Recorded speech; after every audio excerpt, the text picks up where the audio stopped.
I live in your thoughts. I think about you all the time. Morning, Hello everyone, welcome back once again at Live Simply with Sangeeta. I hope you all are doing very well. Sometimes life seems so beautiful and easy, but sometimes it became so tough just because of our dramatic overthinking.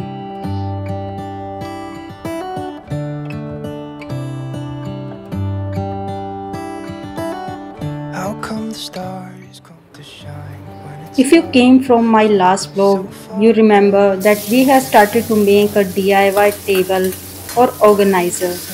So we will continue this vlog from there only.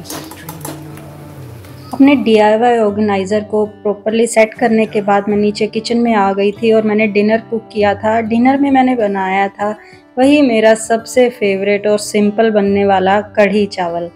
ये मुझे तब बनाना होता है जब मैं बहुत ज़्यादा tired होती हूँ, ज़्यादा टाइम नहीं होता है मेरे पास, बट ये मुझे अच्छा भी इतना ही लगता है।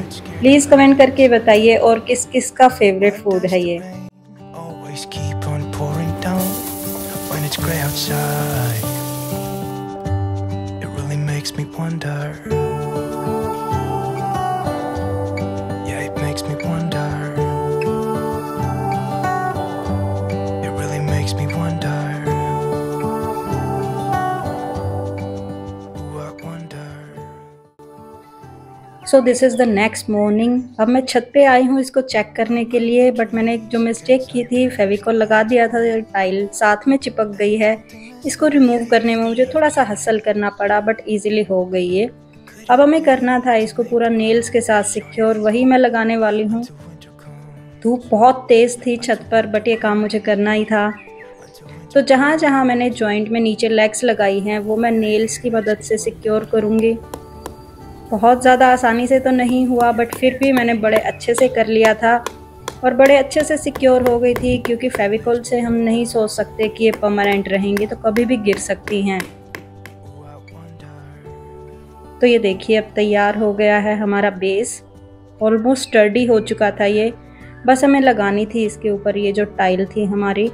इसको मैं पेस्ट करने वाली हूँ एक सुपर ग्लू से, जो कि मोस्टली लकड़ियों के लिए ही बनाया जाता है। यही मैंने यूज़ किया था लेग्स को पेस्ट करने के लिए। इसको अच्छी क्वांटिटी में पूरा इस तरह से स्प्रेड कर देंगे। टाइल का बेस भी मैंने नीचे से क्लीन कर लिया है पहले, ताकि चिपकने में कोई भी दिक्कत ना हो। तो जब इस तरह के काम करें तो ये छोटी छोटी चीज़ों का ध्यान हमें रखना पड़ता है, और प्रॉपरली ध्यान से कि वो सेंटर में ही लगे। मैंने प्रॉपरली मेजर करके लगाया था स्केल से। और इसको फिर 2 से 3 घंटे के लिए या ओवरनाइट हम ड्राई होने के लिए रख देंगे। I just wonder.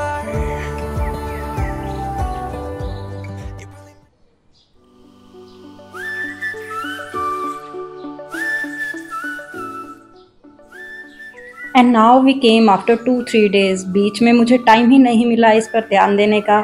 तो अब बारी थी इसकी लेग्स को पेंट करने की, क्योंकि किचन में हम रखने वाले हैं तो थोड़ा सा मैचिंग इसको होना चाहिए, अच्छा भी लुक आएगा। ये जो पेंट मैं यूज़ कर रही हूँ ये है वोल्ड स्टैम्पर, जो 2 साल पहले हमारे घर में पेंट हुआ था, उसी का बचा हुआ पार्ट है। तो लाइट शेड मैंने सिलेक्ट की है, काफ़ी सारी शेड्स बची हुई रखी थी। बड़े अच्छे से हो जाता है ये किसी भी फर्नीचर पर।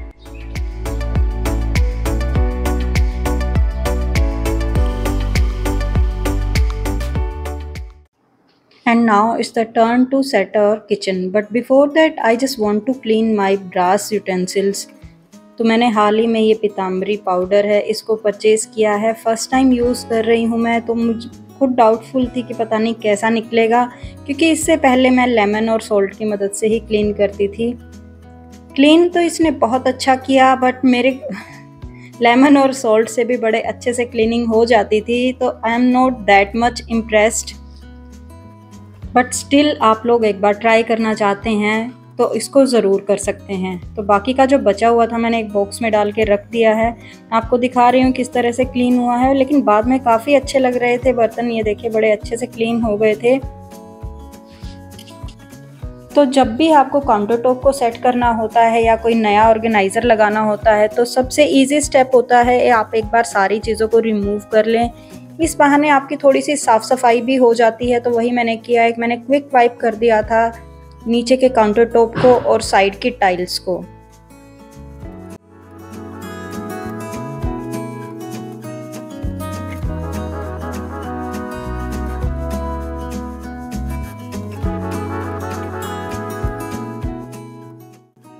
तो फाइनली सेट करते हैं अपने DIY ऑर्गेनाइज़र को। ये देखिए विड्थ हाइट काफ़ी अच्छी है इसकी, तो मैं हॉरिजॉन्टल वर्टिकल दोनों तरह से इसको लगा सकती हूँ, किसी भी डायरेक्शन में सेट कर सकती हूँ। तो मेरे काउंटर टॉप पर इजीली आ रहा था और ऊपर से टाइल सरफेस है तो क्लीन करना काफ़ी इजी होने वाला है इसका।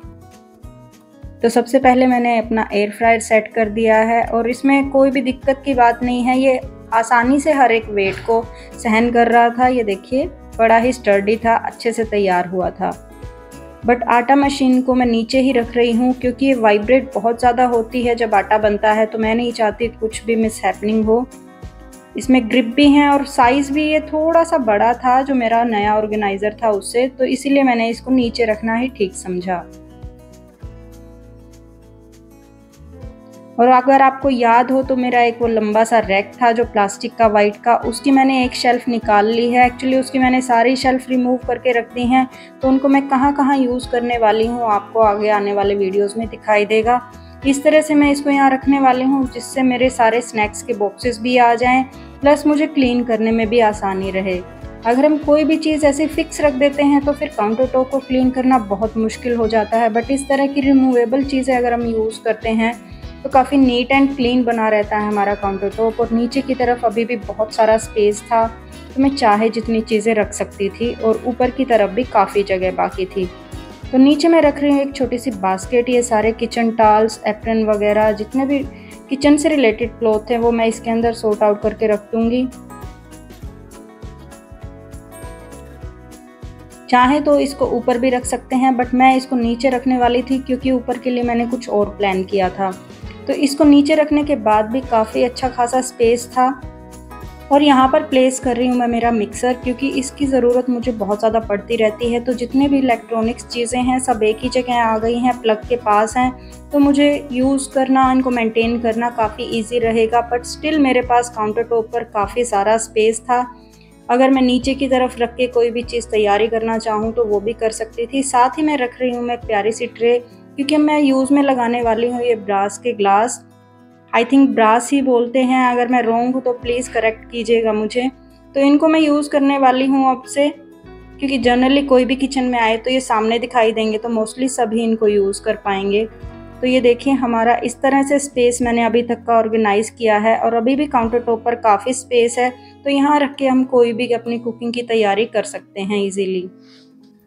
तो ये वाला मेरा एरिया बड़े अच्छे से ऑर्गेनाइज हो गया है इस ऑर्गेनाइज़र की हेल्प से। अब चलते हैं नेक्स्ट सेक्शन की तरफ।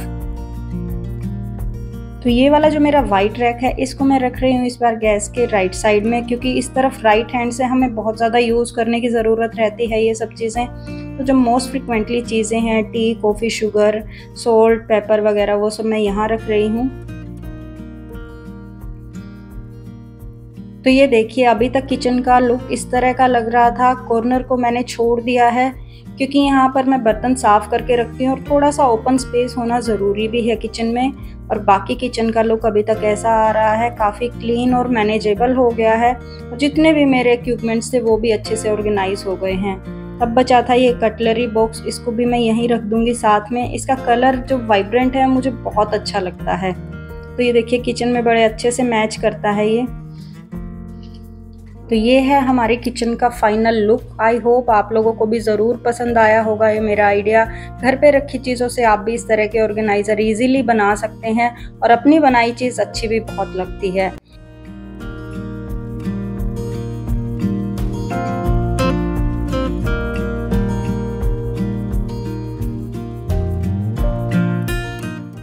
तो यही था आज के वीडियो में। आई होप वीडियो आपके लिए हेल्पफुल रहा होगा। अगर आप चैनल पर पहली बार आ रहे हैं तो चैनल को सब्सक्राइब करना बिल्कुल मत भूलिएगा। मिलते हैं फिर से एक नए वीडियो में।